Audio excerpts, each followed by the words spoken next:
Okay, everyone, and welcome back to the weekend edition for Stats Edge Trading. So we're doing this for the 16th of June, 2023. You can tell it's been a long week. So on the weekend edition, I basically, for the indexes, I zoom out, I look at the weekly charts. This is something I like to do once a week, and then when the monthly candles close, once a month, where we just kind of, sit back and say, okay, what happened over the entire week? What do we look like we could get going for next week? That kind of thing.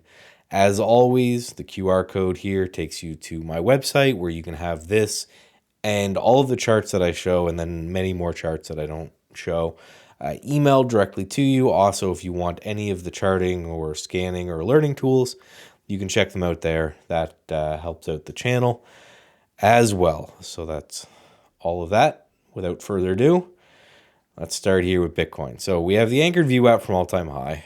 You can see that acted as a lot of resistance kind of right here. So we spent a couple weeks just battling that, and then we failed. And this is the anchored VWAP from the swing low. And that, you can see, has also kind of been a bit of a problem as well. So we have the anchored VWAP from the high and the anchored VWAP from the low, and they're just kind of fighting.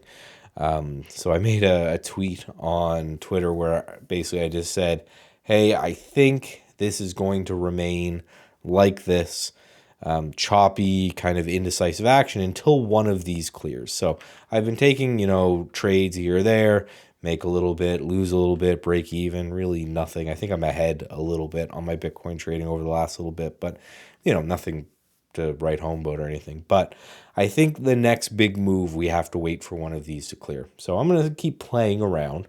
But yeah, the big move I think would be a breakdown and a close and a clear of that area, or a breakout of this area, right? This could just be a little bit of a pullback in this bull market, and we could push up, and that anchored VWAP from all-time high, I think, is going to be the area to look at there. Again, every time I look down, it's just because I've already got the screenshots kind of printed off and everything on my laptop, and I just go through which ones are interesting. The weekly chart on gold here, again, we kind of pushed under this trend line from the top here, which this kind of creates the cup and handle that I've been looking at.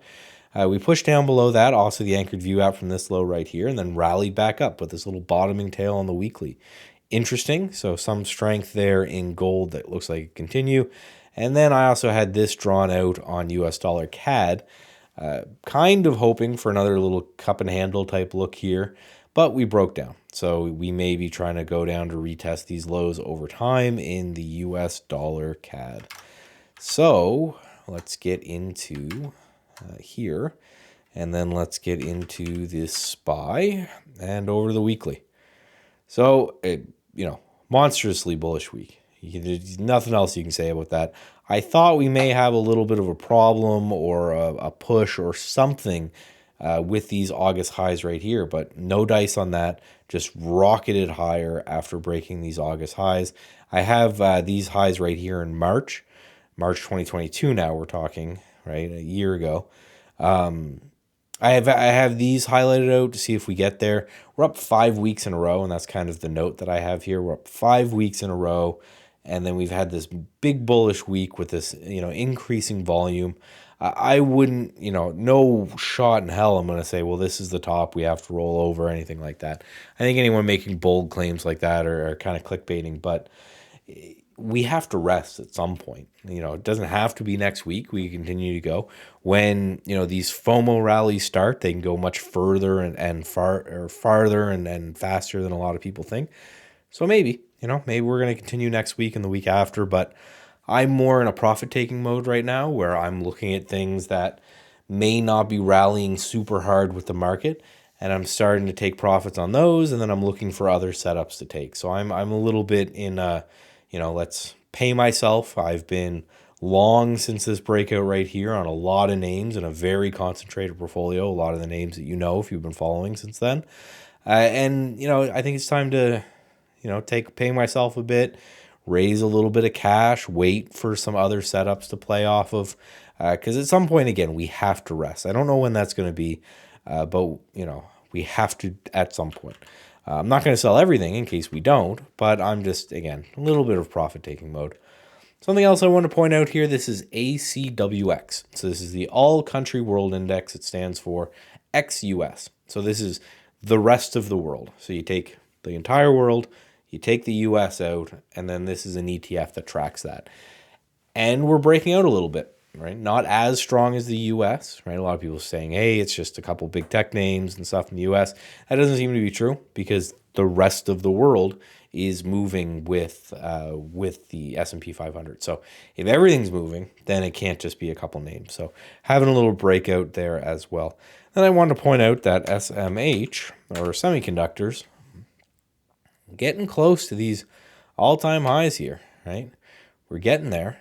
We're not quite there yet, but we're getting there, and we ran a long way to get there. So I wouldn't be shocked to see a little bit of BS going through there, but it seems unlikely to me that we're going to run to all-time highs in the semis and then just reverse and sell back down to lows, and it's another bear market all over again.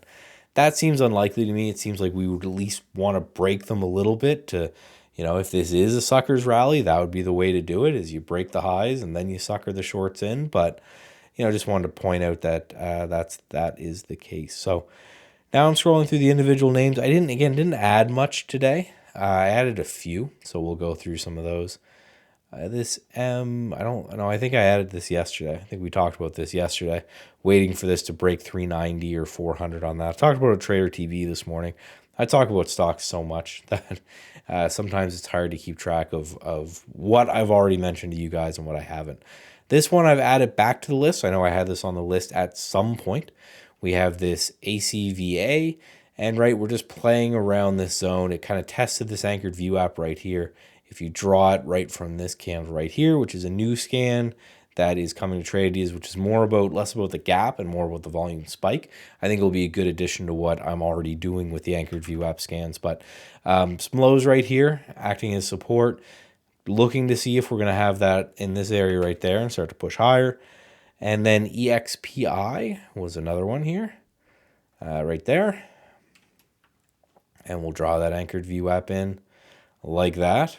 And you can see it's kind of battling that and finding support at that level. So $20 is the area on this one. And then this MDXG, this one's a really, really slow mover. But it's been battling this anchored view app from before this gap for a long time. So that's the charts. But one thing I want to say, the reason I'm not adding a whole bunch of names to the list all the time is because when the market is ramping like this, as someone who wants to look for names that are stronger than the market and show some relative strength, I want to always be in names that are obviously doing better in the market. So problem is when the market's just a rocket ship, then the issue then becomes, okay, well, if the market's a rocket ship and I'm looking for things that are still in bases and haven't broke out yet, that means they're kind of naturally lagging by default. I'll still take them, but I'll have that in kind of the back of my head. So again, my process ends up being when the market's ramping, I hopefully, if I've done my job right, I have a concentrated portfolio of like 10, max 20 names. I try to keep my portfolio really, really concentrated. And then I'm selling bits of those as the market goes up. I'm just selling little bits at a time, trying to hold a chunk for a big move. And I'm just selling bits and I'm selling bits and I'm selling bits. And then at some point, the market pulls back or the market bases. And when the market pulls back and bases, I look for names that are really, really strong. So they haven't pulled back as far as the market, or they're basing really, really high, maybe against this anchored VWAP, so that when the market breaks out again, I can pick up a concentrated portfolio and then rinse and repeat. So the only time that, things get less than fun for me, because I don't mind waiting when the market's pulling back and I don't mind waiting when the market's basing, but when the market's absolutely ramping, that's the time that I'm like, okay, I'm selling little bits. I'm trying to hold as much as I can, but I'm selling little bits here and there. And there's just nothing really for me to buy because, again, either you've gone up with the market and then you're not breaking out, you're overextended to me, or you haven't gone up with the market and then you're a little bit relatively weak. So that's the way I look at things. Thanks for showing up to this weekly edition. Again, check out statsedgetrading.com, get this emailed to you, and also get the savings. You'll save a bit on all of the products you see me use. And long weekend, close Monday. Take your long weekend. Get away from the screens. That's why I'm doing this Friday night. get away from the screens, do something with your family, and have a good one.